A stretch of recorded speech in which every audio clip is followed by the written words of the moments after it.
I think about the way that she grew up where she didn't even know she was Assyrian, and she had to discover that so that I can now build a house on that foundation and figure out what it means to be Assyrian.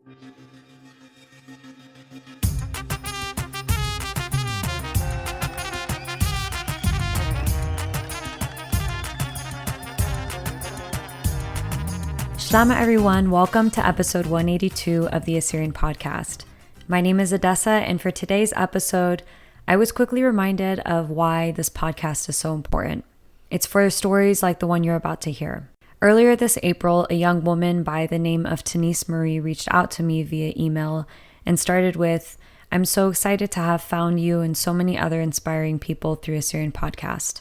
She then proceeded to describe the complicated and unique story of her Assyrian heritage, one that took me about 3 days to fully process before I could reply back to her. I don't want to spoil the episode with teasers here, but you've really got to listen to this one in full. What I will say is in this episode, we discuss her and her family's fascinating journey of putting the pieces of their Assyrian heritage puzzle together and what that journey has been like. For some background of who Tenise is, she is an Assyrian Canadian singer-songwriter, performer, and recording artist based in Nelson, British Columbia. That's in Western Canada. She grew up in the remote community of Argenta with a population of about 100 people, according to Wikipedia.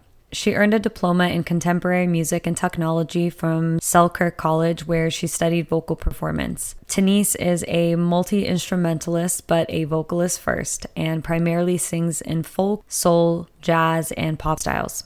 She is the director of human resources at the Caslo Jazz Etc. Festival, a music festival showcasing jazz, folk, blues, and funk performances from around the world in a scenic, mountainous, outdoor venue. This episode is brought to you by all of us at the Assyrian Podcast. If you want to join us as a co-host, nominate someone to be our next guest, or find out how to sponsor one of our episodes or seasons, check us out at AssyrianPodcast.com. If you're also looking for the perfect gift this Christmas, we have the Assyrian Podcast apparel available on our website. I hope you enjoy this episode.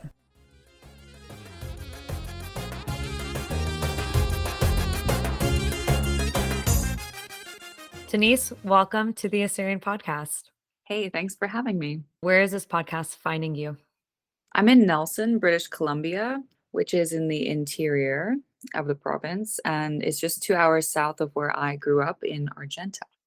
So I know for you, Tenise, you have been on a journey of really discovering your Assyrian identity and roots, and a lot of that has been kind of uncovering your mother's story and her lineage. So tell listeners a little bit about what that experience has been like and how that journey began.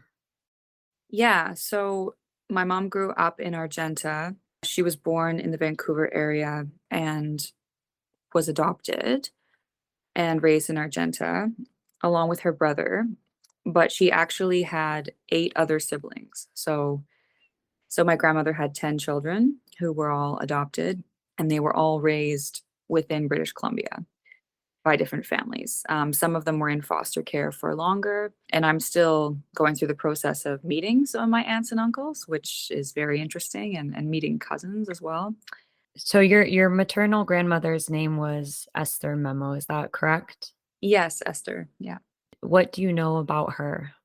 I'm still learning a lot about her, but what I know is that she lived in Iraq for most of her childhood and teenage years. I believe she may have been born, well, it's actually unclear to me if she was born in Turkey or Iraq still, but she, as a child, lived in Mosul Mhm. and moved to Baghdad with her family, I think as a teenager. And I know that she worked in a laundromat in Baghdad. And at that point, she met her husband, who was actually a missionary from Scotland. And so they got married and immigrated to Canada.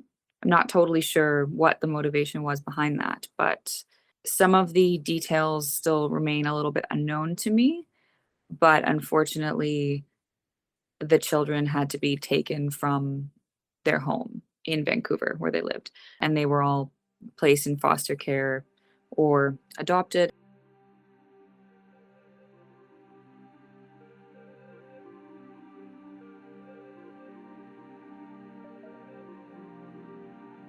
They were not all taken at the same time. So, for example, my aunt, Margie, I believe was taken like directly from the hospital. So, yeah, kind of a few different situations there. Wow, so they had immigrated together, had Mhm. their first child, or were all of the children born in Canada? No, actually, my oldest aunt, Jana, was born in Baghdad. Okay, so the first child was born in Baghdad, and then as they immigrated to Canada, the other children, your aunts and uncles, were then born in Canada and later placed in foster care and were placed with different adoptive parents, but your mother and or her brother Carrie were able to Mhm. be adopted by the same family. Yes, that's right. So actually what happened is my mom's parents who adopted her, they went, I guess, I don't know what it was like back then, but they went to go, choose and apply to adopt. And I guess they connected with my mom and wanted to bring her home. And in the foster care facility, they said these two come as a set. Like they were very close. And they said, we're not going to separate them. So they were very close. They were 2 and 3.5 when they were adopted, and they were speaking Assyrian together, which unfortunately their mother who adopted them, she was sort of very English Canadian and like very she sort of came from like a very proper English family. And my mom found out later through family friends who had observed this that she was discouraged from speaking Assyrian. And I mean, I don't imagine that the language would have necessarily survived among two young children like that, but I still think it's kind of sad to see that that happened, and obviously the trauma that comes along with being asked not to speak your native tongue. I think that that's something that has probably stayed with my mom, but I also noticed that she is very good with languages, and maybe that's why, because she didn't know for so many years even that English wasn't her first language. Wow. And so they were taken her and her brother were taken into, their adoptive, family and lived in a very remote community in BC in Argenta, having no Assyrian community around them and none of their relatives around them and not speaking Aramaic. I mean, from what your mom has told you, like what was that experience like growing up in Argenta? And when did she start to, I guess, be curious of figuring out or trying to trace back her roots and identity? I mean, this was very much the time when adoptions were very closed, right? And it just wasn't spoken about. Like these things just weren't spoken about. However, it was from what she has told me, and I can imagine this would be the case, it was very obvious that she and her brother were not related to their parents. Hmm. Um, they looked very different from these people, and also the parents were significantly older, and they had adopted because they were not able to have their own children, and they were actually, I believe they were already in their 50s before they adopted them. Mhm. So, I think just I mean, yeah, I can't really imagine that myself, like, being my mother and yeah, being the child in that situation because it's no one really explained it to them, but of course they knew, these aren't my biological parents. So I think that the curiosity started pretty early on for my mom. I know she has described to me that she used to sneak into the basement where the adoption records were kept, and she has always been a really curious person. I think that's just sort of in her nature, but she would sort of she talks about like snooping through these files, and she found her adoption records, and but basically there wasn't a lot of information available. It was mostly about her mother, about Esther, and it just had the country of origin as Iraq, and there was really nothing to say that she was Assyrian. As a woman in her early 20s, she set out to meet some of her family.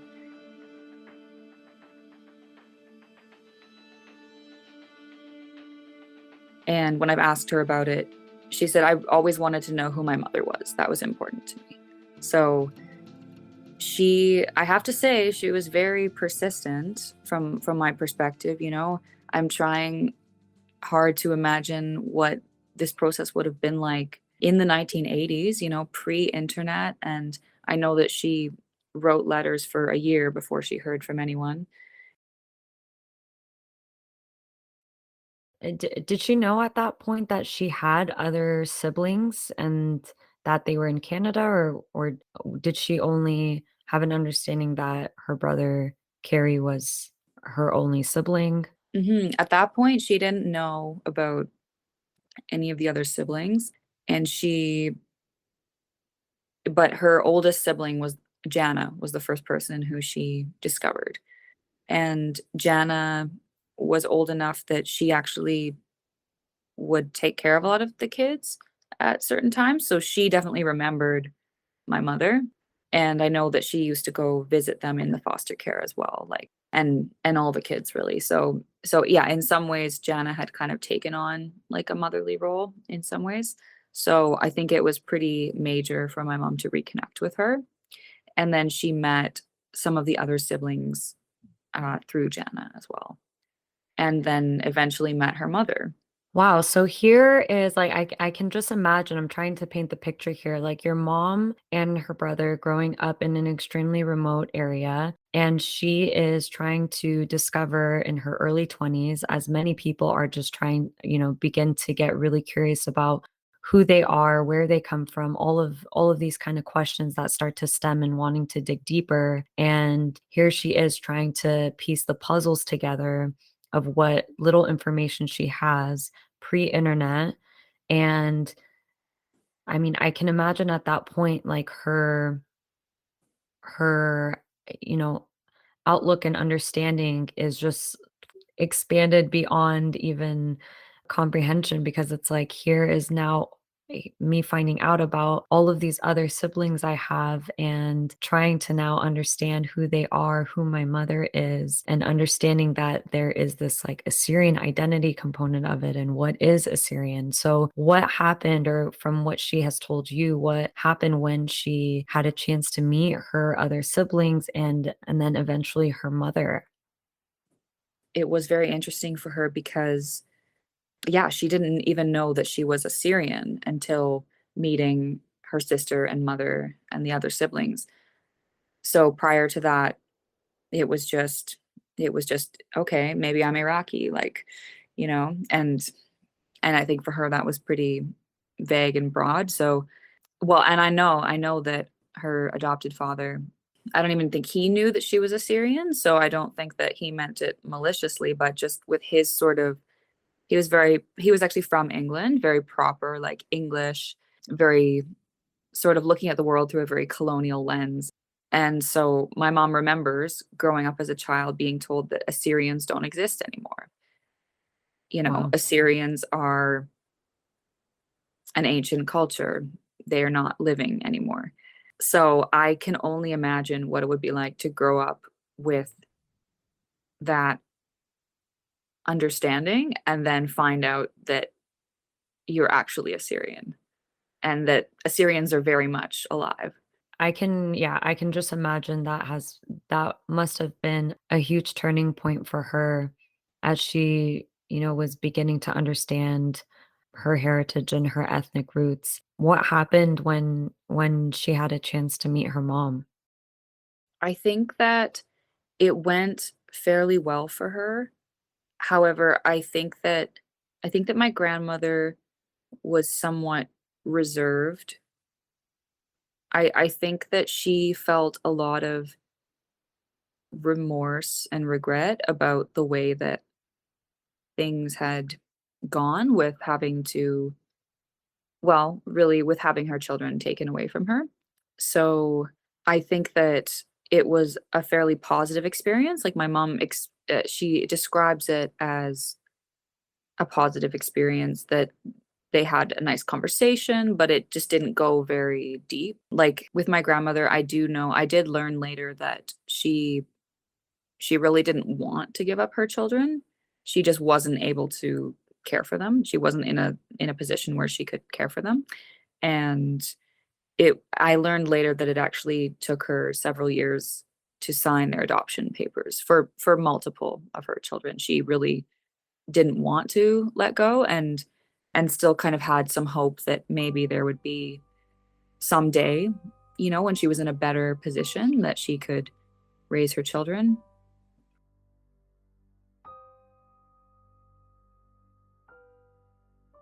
I know that some of the other children, some of my other aunts and uncles, reconnected with her later and were more involved in her life. I think people who were also living closer to her, she lived in Vancouver, but with my mom being so far away, I think that it just wasn't as easy. Yeah. What was the kind of relationship that your mom and her brother had? They were very close growing up. And so as she was going through this process, I mean, did he have the same level of curiosity, or was this something that mainly your mom was kind of leading? I don't think that he ever shared the same interest, and I don't know why exactly that is. I have observed a little bit that, especially with that generation, I find that sometimes women are a little bit more interested in connecting, not always, but I know that in this situation, I think he was not as curious. Mm. And so for your mom, I mean, this was a journey that she was starting to kind of figure out in her early 20s, is that correct? Yeah, that's right. So at this point, was she already moved out and no longer living with her adoptive parents? Or at that point, what was sort of their relationship or connection with each other as she was starting to kind of Mm. uncover more and more of this? Yeah, she had moved out. She was living elsewhere, and actually her adopted mother passed away when she was 9.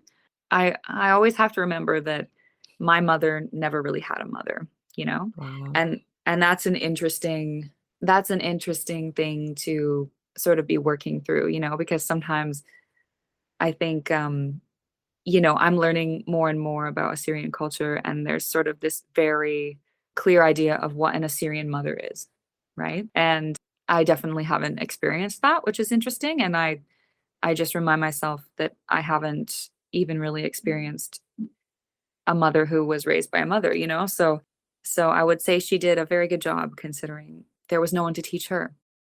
But I believe that her father was fairly supportive of her going through this exploration. I don't know that they talked about it extensively, but there was never really too much pushback. I know he was fairly reserved, but I don't think he discouraged her from exploring it. At some point, your mother has you, Mhm. and you were raised in Argenta where she grew up. What was the experience like growing up in Argenta? Argenta is remote, and it is unincorporated, which means there are not businesses. It's a very small place. About 100 people live there. There is a post office. That's what we have. There's a post office and a community hall. And the kind of events that happen there are square dances. So some community group events, but yeah, it's what can I say? I'm also an only child, so growing up there was a little lonely. I had other friends who were also only children, and so I think those were kind of natural fits. I have one best friend who's still my best friend, and her name's Emily, and she also is an only child, so I think that I was really lucky to have her, and we actually both loved singing. It was just something we both came to really naturally, so that's something we were able to share. I think that I did spend a lot of time alone, and I think that in some ways, maybe that created the space that I needed to turn to creativity and be creative. I would go along with my mom to they had these things called sing-alongs. So they would just go to someone's house and someone would play piano and they would sing folk songs. Argenta is it is actually it was originally sort of founded by draft dodgers. That's the history of this place. So it's a little bit steeped in hippie culture of the 60s and What 70s. what are what are draft dodgers? Oh, so a lot of okay, I'm sorry. So Americans who came to Canada to avoid fighting in the Vietnam War. Oh, okay. Yes. But that's not why my family came there. So my grandpa who adopted my mom was actually he was originally from England, as I said, and he was invited to Argenta because he was an electrician and he had in World War II been working as an electrician and then he went to China and was setting up electrical plants in villages that didn't have electricity. So he met some Quakers in Toronto. So that's the other part of the Argenta thing is it was founded by draft dodgers and Quakers. Quakerism is one of the fundamental elements of Argenta. And so he met a fellow Quaker in Toronto who invited him to come to this place called Argenta and build a power plant because at that point there was no electricity. I guess this would have been in the 1950s.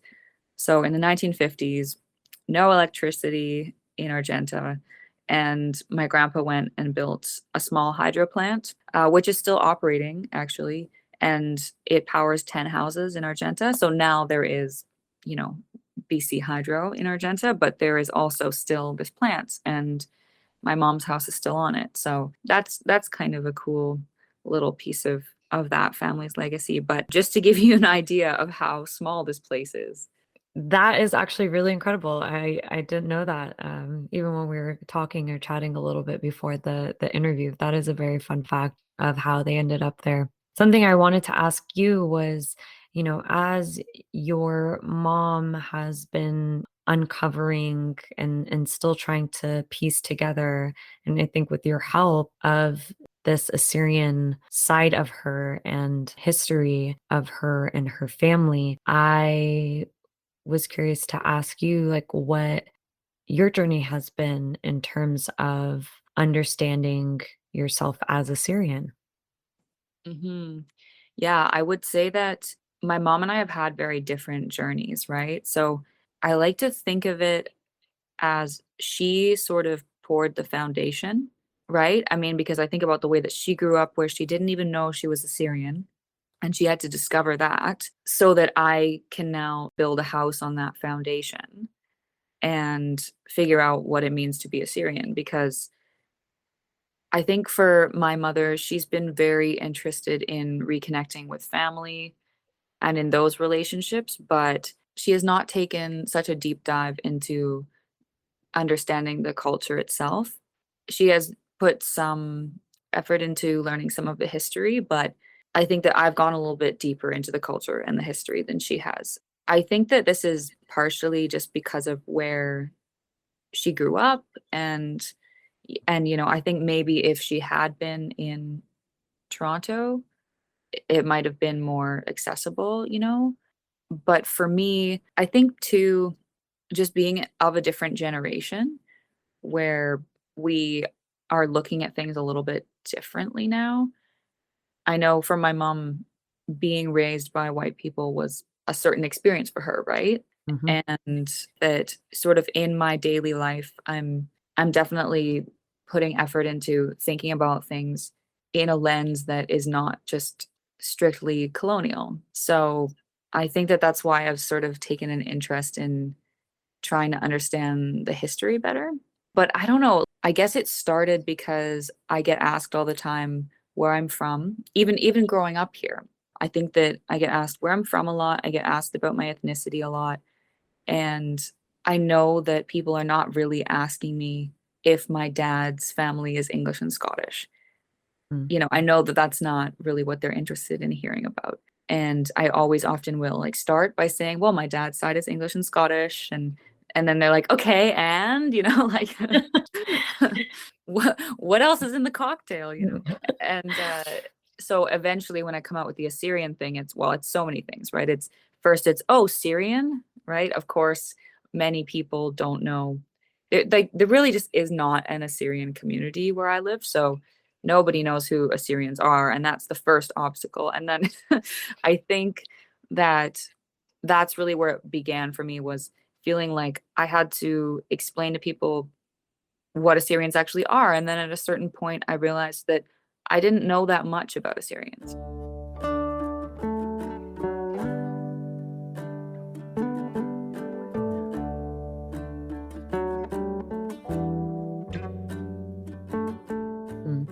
Mm.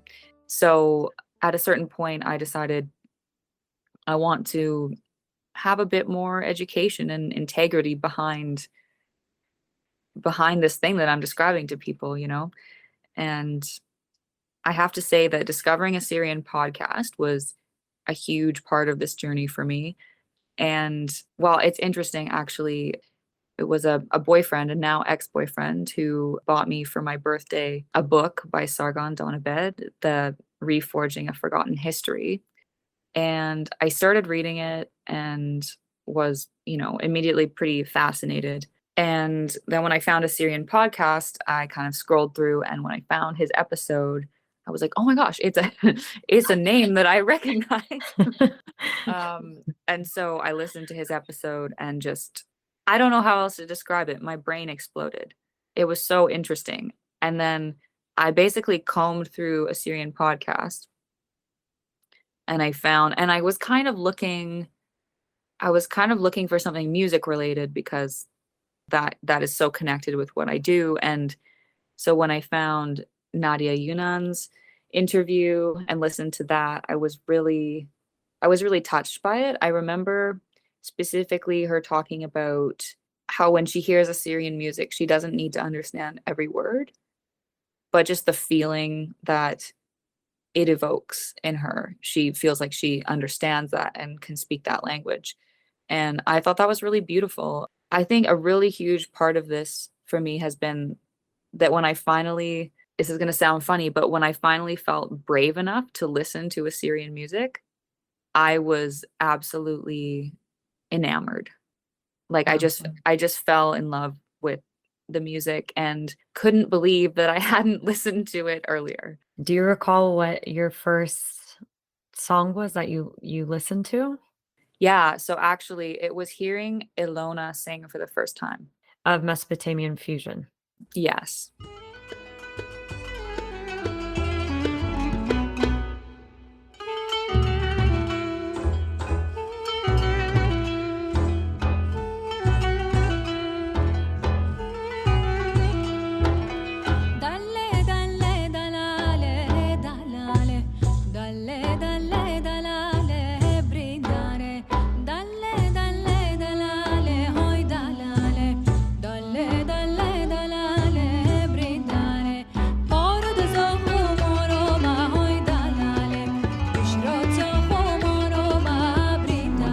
Yeah, she has a beautiful voice, and I think what they've done in terms of renditions of songs have been very beautiful and unique in that way. So I don't blame you for being completely enamored. And I mean, you have also, like, in this journey for yourself and connecting it to music, you have recently produced a music video of a cover of Argenta, which is a very emotional song, kind of expressing the grief experienced by those in the Assyrian genocide. Could you walk the listeners through what that experience was like for you? It's so interesting. My journey with connecting with other Assyrians has been sort of like following the breadcrumbs that the universe has laid out for me. And I don't ever remember anything in my life coming with as much ease as this journey has. It's very interesting. But when I discovered Nadia on Assyrian podcast, I completely just cold emailed her, based on the email that was in the show notes. And I knew that she was a PhD student, and I was not expecting a response for weeks, honestly. And I emailed her on a Friday night, and she emailed me back on a Saturday morning, and I just could not believe it. And yeah, I just expressed to her that I was really interested in connecting with the Assyrian community and specifically connecting with the Assyrian musical community. And she introduced me to the Assyrian Arts Institute in California. That's how that introduction was made. And it was so funny, honestly. Nadia had just mentioned that I might be interested in singing in the choir, which is a small ensemble of mostly classically trained vocalists called Assyrian Women. So as soon as I saw this, I'm like, okay, they're called Assyrian Women. I was so interested, and I started listening to the repertoire that they did, and I was sold. And it was so funny. It just kind of happened. Everything happened at once. It was like, okay, Tenise, like send in your audition video. And I was honestly a little nervous because I don't really identify as a classical singer. I'm very much more trained in pop and jazz. I have a diploma in contemporary music and technology that I got from Selkirk College, which is in Nelson, in a small city that I live in. And so it's a very specialized program, and it's a great program. It's very geared toward working musicians. However, yeah, I definitely don't feel as confident singing classical and opera. So I was a little intimidated, honestly, by auditioning for the group, but I did it anyway and was accepted. And yeah, and I'm just so excited because this is my first year in the choir, and I'm going to California later this month. But this was all kind of the precursor to being asked to do a spotlight piece with the Assyrian Arts Institute as a new choir member. So this whole journey has very much been about saying yes to opportunities. And so when I was asked to do a spotlight piece, I said yes. And the song that was chosen for me was Akalare.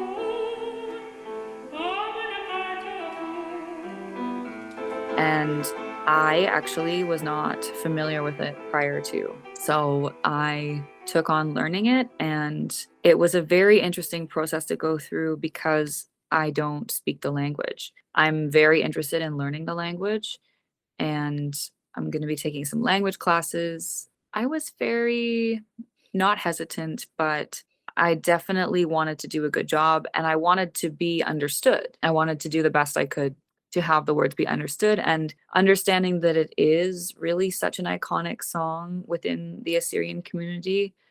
I I really wanted to honor that. I was completely honored that I was asked to perform this song particularly. As you sort of referenced, it does really describe a lot of the genocide that was experienced by Assyrians. And I mean, it was quite an emotional process, honestly, to go through it. I did get to meet Aglantine Varda. Oh, you did? Yeah, over FaceTime, and received some coaching from her. It was a very interesting process. Leah, who is the choral coordinator of Assyrian Women, was also coaching me through some of the pronunciation. So we met first, and I had a phonetic written version of how the words were pronounced, and we sort of worked through that together. And then we met together with Aglantine to go through that and kind of, yeah, get everything the way it was meant to be. And it was interesting to being coached through the pronunciation because, as you know, there are so many different dialects of the language.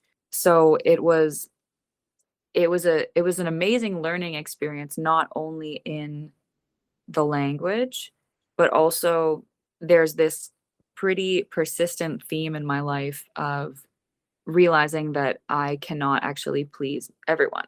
I can do my best. Even if I had done it perfectly, as per one dialect, there would still be some people who wouldn't understand, or they would say, well, that's not the way that I say it. And I really tried to just embrace that early on and embrace that I would do my best with the resources that I had. Yeah, I think it was a good experience for me because I definitely tend to be quite a perfectionist about these things, but sometimes you can't be.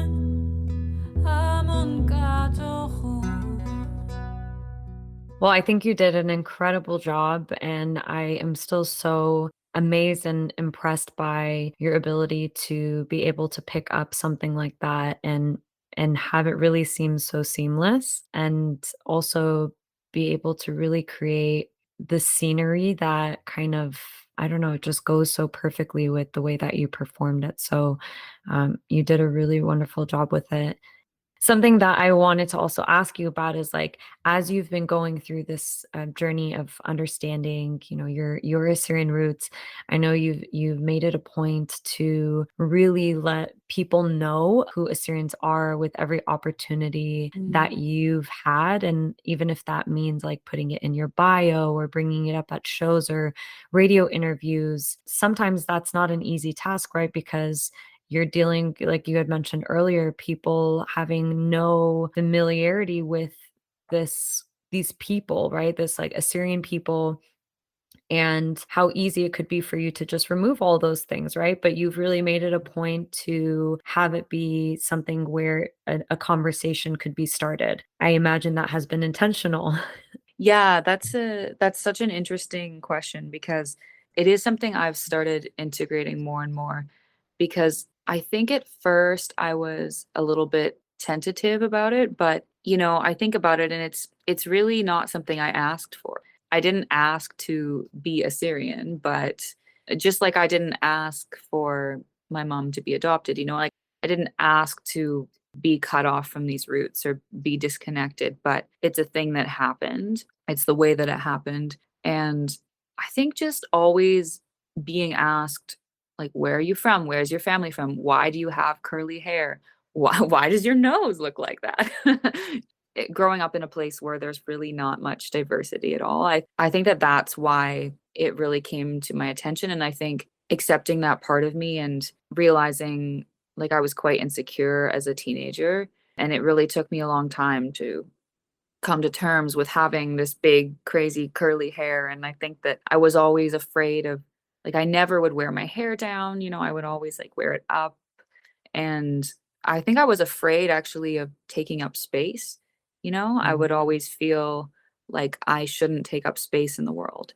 And that's something I'm really trying to deconstruct. Like that whole belief system is something I'm trying to deconstruct. And so that's a big part of it, like getting on stage and rocking my big curly hair, my big Assyrian curly hair. That's definitely part of it. And it's not that it's not scary. I think some people say that as a performer, you have to be fearless. And I don't really think that that's true. I think that you can have fear and then you can overcome that. You can do things anyway. And I guess when you're afraid of something and then you do it anyway, that actually means that you're brave, you're courageous. And I don't know. I mean, I'm really just interested in celebrating everything that makes us who we are. And going through this process, it's hard sometimes to not get too much tunnel vision of like, I've been really, really pursuing these Assyrian connections, and it's hard to remember like, oh yeah, there are also other things. And this is also just one part of who I am. And, a friend of mine said, he's a drummer who I work with here in town. And I remember him saying to me, he said, you have to learn to love all the parts of who you are and love everywhere that you came from. So I don't know. I always think about that. I really took that to heart. Yeah. In your experience so far, like, what does it mean for you? What does it mean to be Assyrian? I think if there's any common thread that I've been able to notice, it's that Assyrians are just so, I mean, I know this word is overused, but just so resilient and perseverant and persistent. And that's something I really admire. And I don't know, I don't know if this will change with more people that I meet, but like so far, I just have to say that everyone's been so encouraging. And like even just the other day, someone said, don't be afraid of learning the language just because of the way that your accent sounds. And I don't know, that kind of encouragement is, I really appreciate that. I really appreciate the community, the way that Assyrians are so community minded, because that's something that I haven't really experienced so much in my life. There is a community in Argenta where I grew up, just because it's so small and remote and rural, and people sort of need each other to survive in some ways.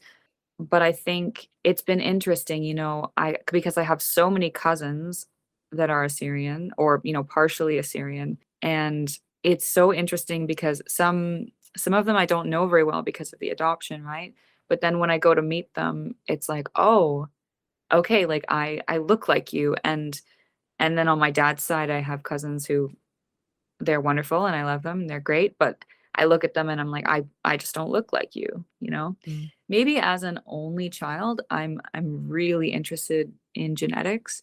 And I don't know, I think that there's something, I think, yeah, as an only child, because I haven't seen my genetics like mirrored back at me in the same way of like the same expression of your parents' genetics. That's been something that I'm very interested in. And I think there's something really special about that. And I just think this Assyrian blood's pretty strong. I do. It's It is. It totally is. Do you, in this experience, have you felt like you and your mom have bonded even more in a special way? Yeah, I mean, it's funny. My mom and I are very close, and we're very similar in some ways, but we're also very different. And she's a product of her generation, and that she's a little more reserved than I am. I'm definitely very expressive. I'm pretty like emotional. I write songs and I get on stage and sing songs that I wrote that are pretty personal about my own life. And she's a little more even than I am, Mhm. Mm. So she doesn't get as sad about things, but she also doesn't get, I don't know that she gets as excited about things. So our demeanors are a little bit different in that way. I guess what I'm trying to say is sometimes I find it a little bit hard to gauge. I don't think her interest in the culture and the history is as profound as mine. Like, for example, when I go to California later this month, I'm also going to be meeting some of my Assyrian family, which includes my grandma's younger sisters and some of my mom's cousins, which I'm really excited about. This is a huge deal for me. And it's funny, I've started talking to some of my aunts and uncles about this, and they've been very encouraging, and they're like, "Wow, you're doing this. That's really cool, Tenise." And the question I keep getting is your mom going?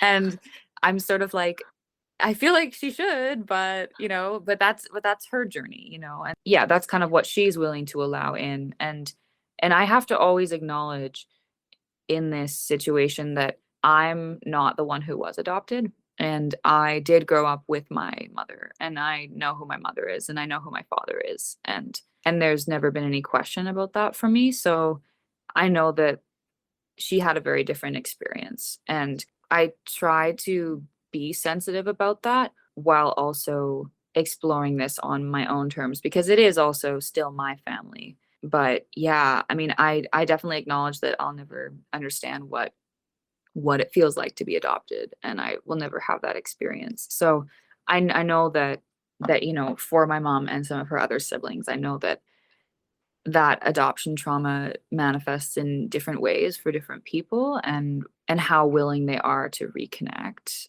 and their feelings about my grandmother and about the family and about the whole situation. Also, some of the kids were different ages when they were adopted, and some have more memories than others. Yeah. And and not all these memories are good, and there's also a lot of repression, I think, that happens with trauma. So I guess, yeah, I think that we have gotten closer through this. I think that, but I also think there's part of it that I'm always kind of nerding out about, like, this new Assyrian person I met, and she's kind of like, okay, Denise, like, she's like, I get it, like, she's, I get it, we're Assyrian. I can totally relate with that in different Yeah. circumstances, but it's usually much more innate for me to geek out about that stuff than some other, others. And that's maybe just our nature, right? Like it's a lot Mhm. more fascinating, but also like you mentioned, I think obviously other factors play into that, and it's complicated. I understand, what you mean when you say that in terms of your experience versus your mom's experience. Last question that I have that we love Mm. to ask all of our guests is that we have listeners from all over the world. And if you had, one thing that you'd like to say to them, what would that be?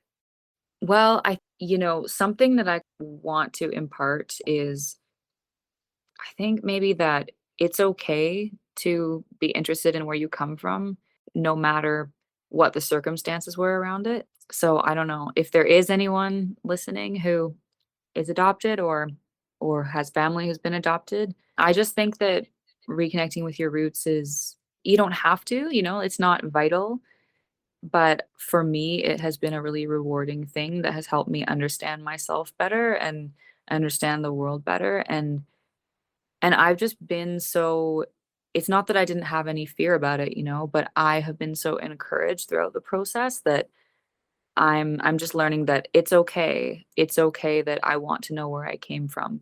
I specifically, I've had 2 friends here in the Kootenays who both have Doukhobor heritage. Doukhobors were from Russia. I believe it's Doukhobor is the sect of the religion itself, and so a lot of Doukhobors who they left Russia and came to whichever countries they came to, in this case Canada, because they were pacifists and didn't want to fight in the wars. And so, yeah, I've had a couple musician friends here who have been pursuing getting more connected with their Doukhobor roots and doing it through music and doing it through, like, learning Russian, learning hymns in Russian. So my friend Sarah Orton and my friend Alin as well. And honestly, seeing other people connect with their heritage no matter what it is, and being brave to speak the language, I think in a lot of situations, even where adoption is not part of the story, sometimes languages are lost because immigrants come to a country like Canada, and a lot of the time there's a lot of trauma involved in learning English, and, like, maybe you're othered by others in the community, and I think that for that reason, like, sometimes, the language isn't passed on to the children. There are so many reasons why this wouldn't happen, right? And so I think seeing my friends being brave enough to learn the language of their parents and their grandparents, even though I think this, can be a very intimidating thing if you don't grow up with it.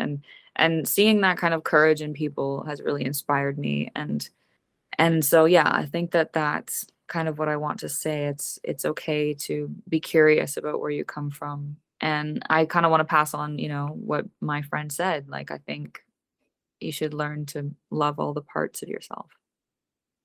Love that. Well, thank you so much. This has been an amazing conversation, Tenise. Thanks for having me.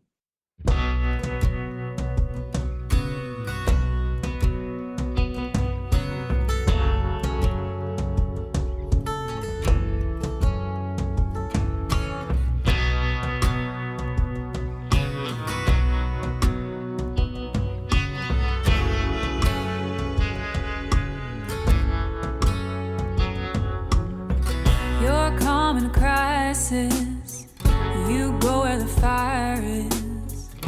It's all about timing, with thunder and lightning, praying on a shooting star, breaking into my car.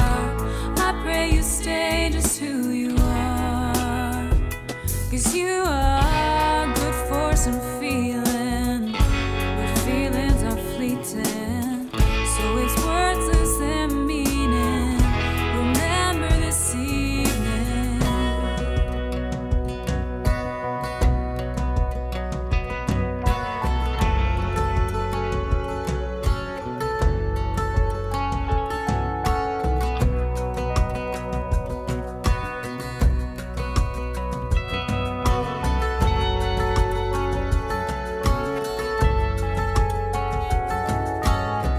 You're calm in a crisis, I'm rolling the dice, and it's all about timing, then committing a crime, yeah.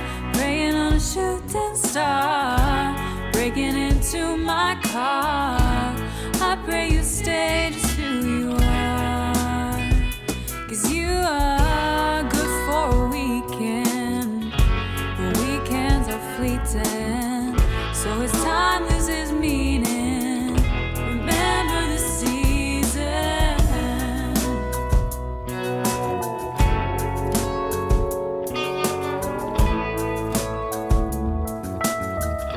Remember the season.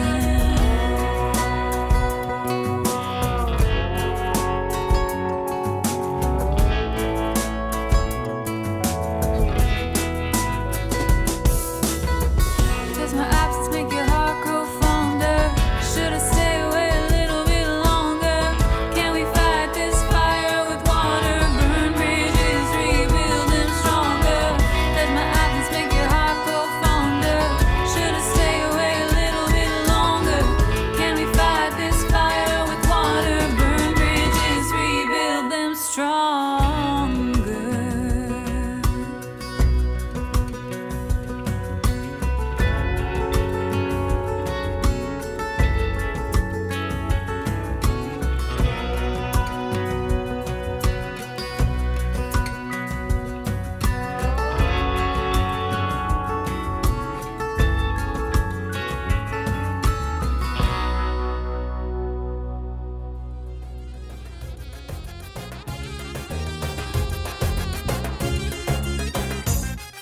Thank you for listening. I hope you enjoyed the episode as much as I did. You can find out more information about Tenise by viewing the show notes for this episode. Also, given that this is my last episode for the year, I have to give a shout out to the people behind the scenes that helped make this episode possible. Steve for splicing the episode, Rhoda for proofreading everything and my helper when I'm stuck on a title, Stephanie for being our social media guru, and to the podcast team. It really is a team effort to bring you these episodes each week. Thank you and see you next week.